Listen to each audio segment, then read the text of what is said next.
নমস্কার প্রিয় বাংলাভাষী। আমরা জানি যে আমরা কাজ করি সবাই, বলি যে আমরা পেটের জন্য কাজ করি। সত্যি কি তাই? হয়তো কিছুদিন আগে এটা ছিল, আমরা সবাই পেটের জন্য কাজ করি এবং তার জন্য হয়তো মানুষের কর্মক্ষমতা,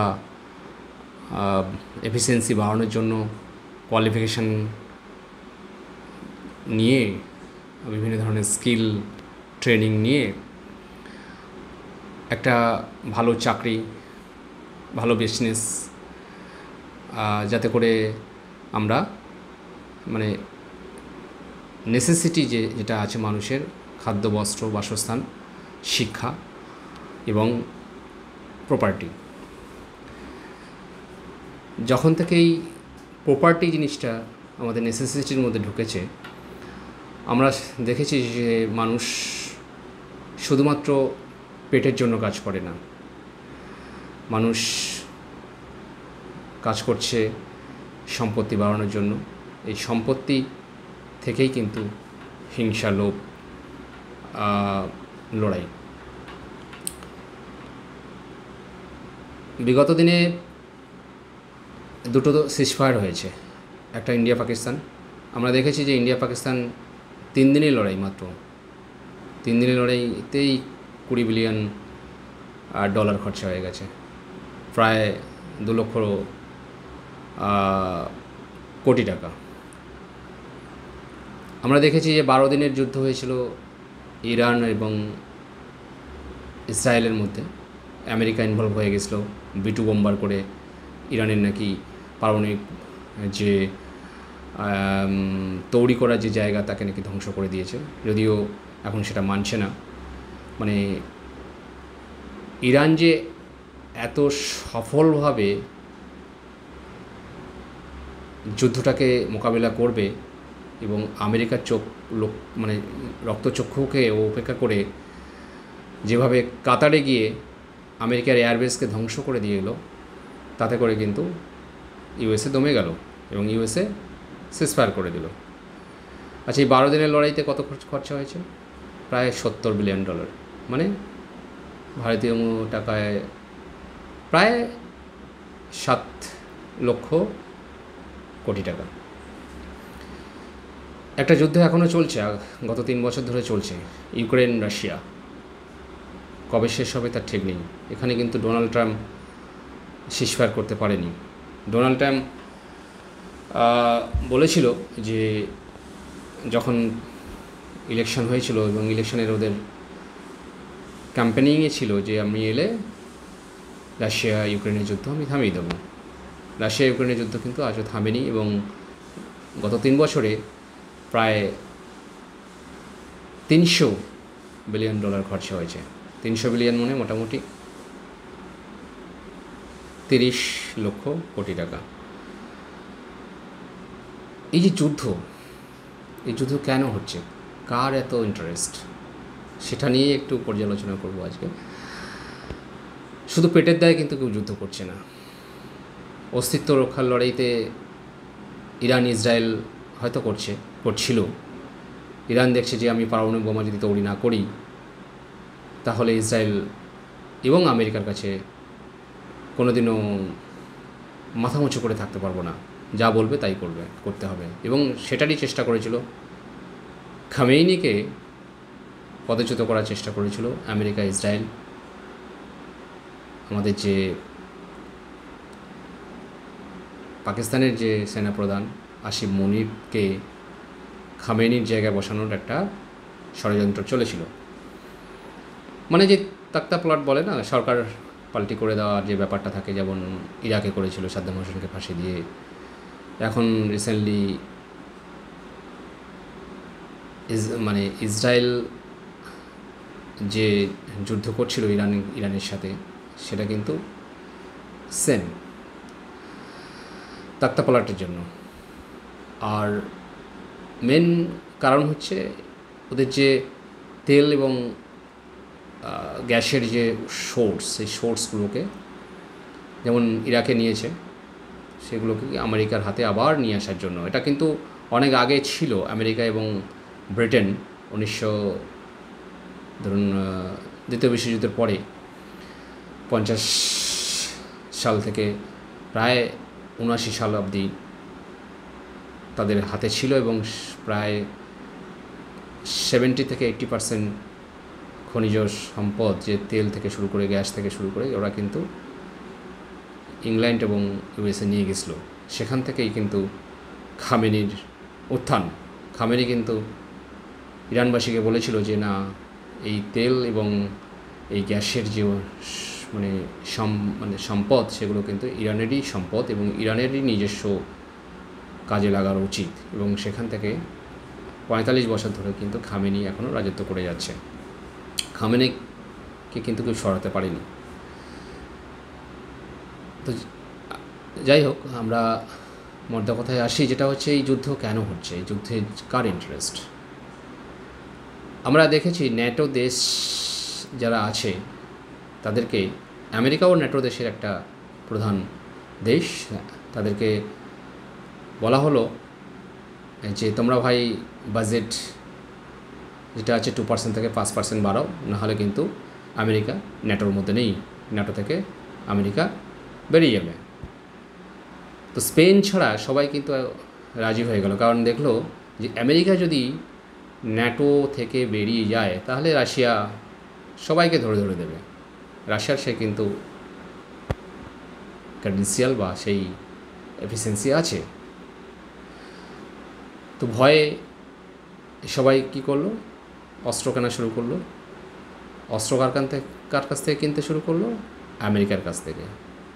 তাহলে 5% 2 থেকে 5% যে বাজেট বাড়ালো, সেটা কিন্তু আমেরিকারই লাভ হলো। প্রথম কথা, ট্রাম্প যিনি আমেরিকার প্রেসিডেন্ট, তিনি কিন্তু ব্যবসায়ী। চীনেও তার বিজনেস আছে, নিজস্ব কোম্পানির। পাকিস্তানে তার হেডকোয়ার্টার করেছে, ক্রিপ্টোকারেন্সি ফান্ডসে কী সব বলছে, তার হেডকোয়ার্টার করেছে। আসিম মনিককে ডেকে লাঞ্চ করিয়েছিল, এমনি নয়। আসিম মনিককে এবং পাকিস্তানকে হাতে রাখার একটাই কারণ, বালুচিস্তানে যে ঘাঁটি করেছে সেটাও একটা কারণ, ইরানকে এবং চীন সঙ্গে ভারতকে নজরে রাখা।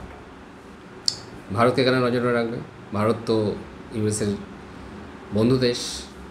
অ্যাকচুয়ালি ইউএসএ কারোর বন্ধু হতে পারে না। ইউএসএ সাথে শত্রুতা করাও বিপজ্জনক, বন্ধুত্ব করাও বিপজ্জনক। ইউএসএ নেশন ফার্স্ট, বিশেষ করে ট্রাম্প, সবাই ওকে পাগল বলে, কিন্তু পাগল নয়, ব্যবসায়ী মানুষ, ব্যবসাটা ভালো বোঝে এবং সে কারণে দেখছে যে ভারতের দ্বারা কোনোভাবেই ইউএসএ লাভ হচ্ছে না। কেন লাভ হচ্ছে না? ইউএসএ বলেছিল যে F-35টা কেনা, যে F-35 যে মিসাইল বিমান যেটা আছে সেটা কিনতে বলেছিল, কিন্তু এই ভারত কিন্তু সেটাকে প্রত্যাখ্যান করে ফ্রান্সের রাফায়েল কিনল। ভারতের মোটামুটি 50% যে সামরিক অস্ত্রশস্ত্র বা যাই কিছু যুদ্ধ সামগ্রী যেগুলো আছে, সেগুলো 50%-এর মতো নিজেদের তৈরি করে এবং বাকি 50% রপ্তানি করে।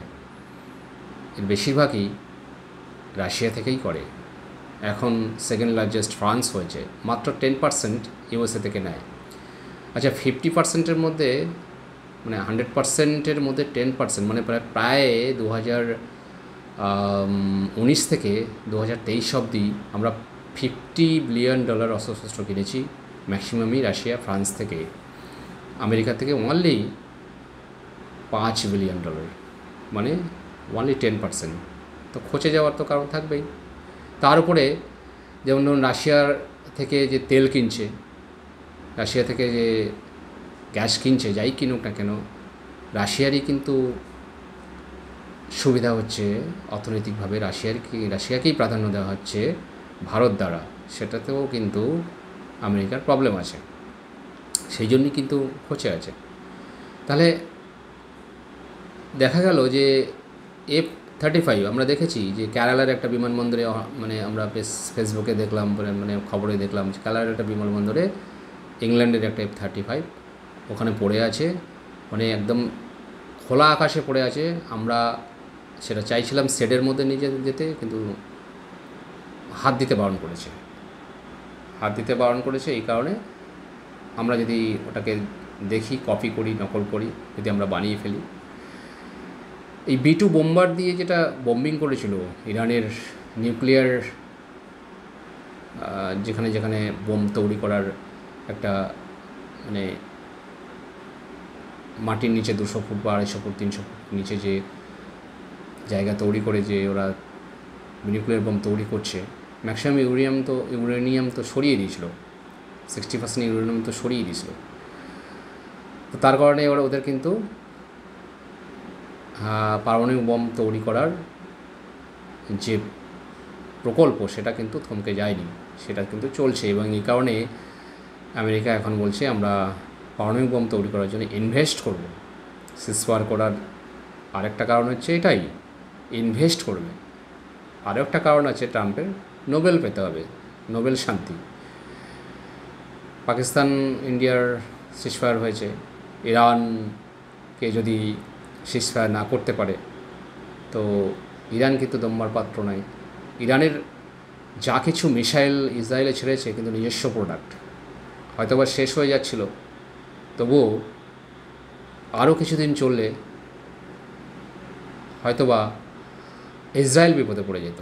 কারণ আমেরিকা কি করবে আর কি করবে না, বিশেষ করে ট্রাম্পের যে সরকার কি করবে আর কি করবে না সেটা নিয়ে কিন্তু উদ্বিগ্ন ছিল, এবং সেই কারণে সিজফায়ার। তো এই যে লড়াই, এই যে যুদ্ধ মধ্যপ্রাচ্যে, এ তো সবই কিন্তু আমেরিকাই করিয়েছে, শুধুমাত্র তার অস্ত্র বিক্রি করার জন্য।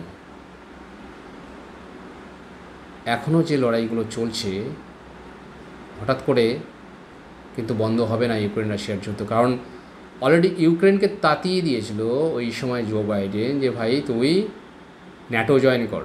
কারণ ও জানে, আমেরিকার সরকার জানে, যদি ইউক্রেন ন্যাটো জয়েন করতে চায় তাহলে কিন্তু রাশিয়া ছেড়ে কথা বলবে না, যুদ্ধ করবে, আর আমরা ইউক্রেনকে অস্ত্র বিক্রি করব। আলটিমেট ইউক্রেনে যা হলো, কিন্তু ইউএসের তো আসছে, ধন সম্পদ আসছে। আমরা দেখেছি first world war, second world war, কোনো ওয়ার্ল্ড ওয়ারে কিন্তু ইউএসের মাটিতে হয়নি। থার্ড ওয়ার্ল্ড ওয়ার যদি হয় সেটাও ইউএসের মাটিতে হবে না। চায়না, রাশিয়া, উত্তর কোরিয়া, এবারে যদি ইন্ডিয়া চায়না রাশিয়ার সাথে যদি থাকে তো এই যুদ্ধটা কিন্তু এই এশিয়া উপমহাদেশেই বেশি হবে। কারণ ইউরোপ কান্ট্রিগুলো সব ছোট ছোট দেশ এবং খুবই শক্তিধর দেশ, তো তারা নিজেদের দেশের লড়াই মানে হওয়ার আগে কিন্তু তাদের প্রতিপক্ষকে ওড়ানোর চেষ্টা করবে, ইনক্লুডিং ইসরায়েল যেমন করে। তো আমরা কিন্তু আজ শুধুমাত্র পেটের জন্য কাজ করি না। পেটের জন্য কাজ করলে কিন্তু আমরা সবাই গ্রোথের জন্য কাজ করতাম, সবাই নিজেদের কর্মসংস্থান বাড়াতাম, ফ্যাক্টরি হতো, ধনসম্পদ এত যে লড়াই করার জন্য নষ্ট হচ্ছে সেটা হতো না। আমরা আজ লড়াই করছি নিজেদেরকে বড় করে দেখানোর জন্য, শক্তিশালী করানোর জন্য, হেজিমনি রাখার জন্য। আজ যেটা ইউএসএ করছে, একটা সময় কিন্তু ইংল্যান্ড ছিল দ্বিতীয় বিশ্বযুদ্ধের আগে, এখন যেটা ইউএসএ করছে নিজেদেরকে সুপার পাওয়ার করার জন্য, এবং এই সমস্ত লড়াইয়ের পেছনে কিন্তু ইউএসএরই হাত। কারণ তাদের যে অস্ত্র তৈরি করার ফ্যাক্টরি, অস্ত্র যারা তৈরি করে, শুধুমাত্র সেগুলো যাতে বিক্রি হয় এবং আরও বেশি বেশি করে যাতে অর্ডার আসে, এবং সেখান থেকে ইউএসএ পয়সা যাতে আসে এবং ইউএসএ যাতে সুপার পাওয়ার হয়, এবং ইউএসএকে যেন কেউ কখনো হারাতে না পারে, চিরজীবন সুপার পাওয়ার হয়ে থাকে। সেই জন্য চায়নাকে ধমকে দেওয়া, ট্যারিফ দিয়ে অথচ নিজে কিন্তু নিজের কোম্পানি কিন্তু চায়নাতে ব্যবসা করছে। ইলন মাস্ককে বলছে না তুমি চায়না থেকে উঠে আসো, ইন্ডিয়া থেকে উঠে আসো, অথচ নিজের ব্যবসা কিন্তু পাকিস্তানে চায়নাতে চলছে। তো বিজনেসম্যান হিসাবে অনেক বেশি সফল ট্রাম্প। অ্যাজ এ প্রেসিডেন্ট হিসাবে যতই লোকে বলুক পাগল, ওর কোনো কথার ঠিক নেই, কখন কী বলে উল্টোপাল্টা বলে, কিন্তু ন্যাশন ফার্স্ট এবং দেশের স্বার্থের জন্য ও যা করতে হয় তাই করবে এবং এই যুদ্ধ লাগাতার চলতে থাকবে। আজ মধ্যপ্রাচ্যে হয়ে গেছে, এখন এশিয়াতে হবে, আগামী দিনে সাউথ আমেরিকাতে হবে। সাউথ আমেরিকার যতগুলো দেশ, মধ্যপ্রাচ্যের যে মুসলিম কান্ট্রিগুলো, সিরিয়া থেকে, ইরাক থেকে, লেবানন থেকে যত কান্ট্রি আছে তাদের মতোই কিন্তু হবে এবং সেটা কিন্তু ইউএসএ আস্তে আস্তে শুরু করে দিয়েছে। দেখা যাক আগামী দিনে কী হতে পারে। নমস্কার।